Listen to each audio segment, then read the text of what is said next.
सर्दियों के मौसम में एक बूढ़ी औरत अपने घर के कोने में ठंड से तड़प रही थी। जवानी में ही उसके पति का देहांत हो गया और घर में एक छोटा बेटा था।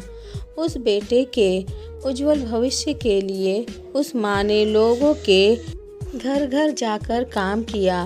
काम करते करते बहुत थक जाती थी, लेकिन फिर भी आराम नहीं करती थी और हमेशा एक बात याद करके फिर काम में लग जाती थी कि जिस दिन बेटा लायक हो जाएगा या कमाने लग जाएगा उसी दिन आराम करेगी। देखते देखते समय बीतता गया। माँ बूढ़ी हो गई और बेटे को एक अच्छी नौकरी मिल गई और कुछ समय बाद बेटे की शादी कर दी और एक बच्चा हो गया।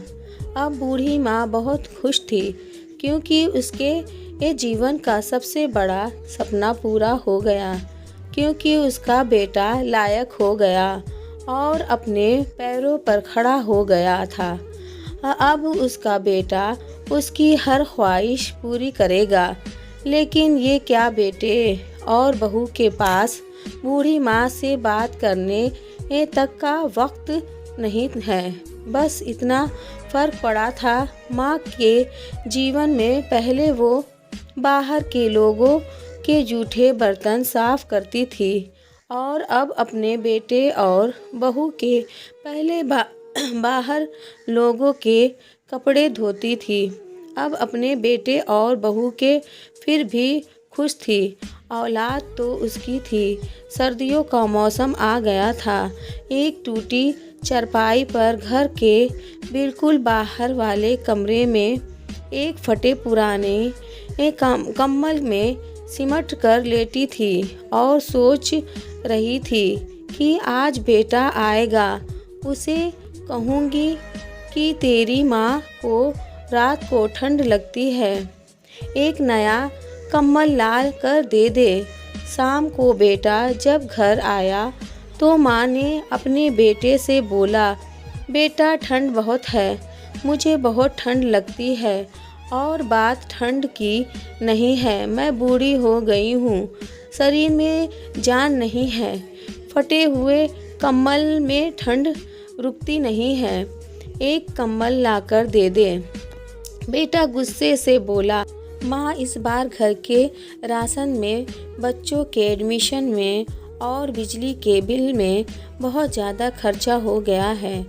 ये कुछ पैसे हैं जो कि बच्चों का स्वेटर लाना है, तेरी बहू का शॉल लेकर आना है। तुम तो माँ घर में ही रहोगी, ये तुम तो सहन कर सकती हो, हमें तो बाहर जाना होता है कमाने के लिए।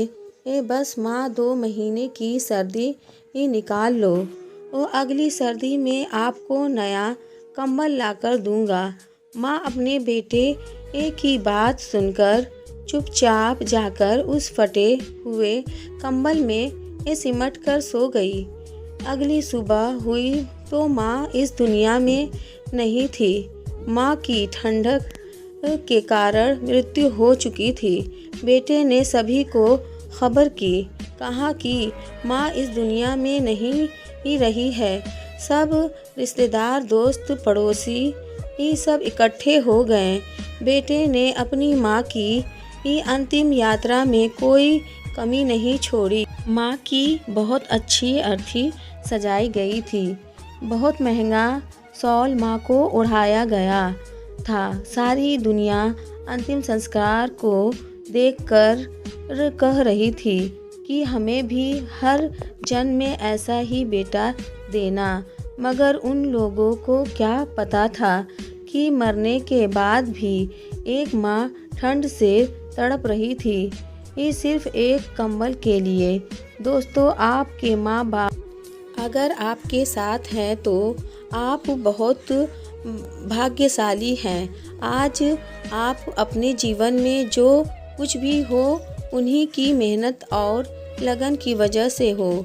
जीते जी अपने माता पिता की सेवा करना ही आपका धर्म है। अगर ये कहानी आपको अच्छी लगी हो तो शेयर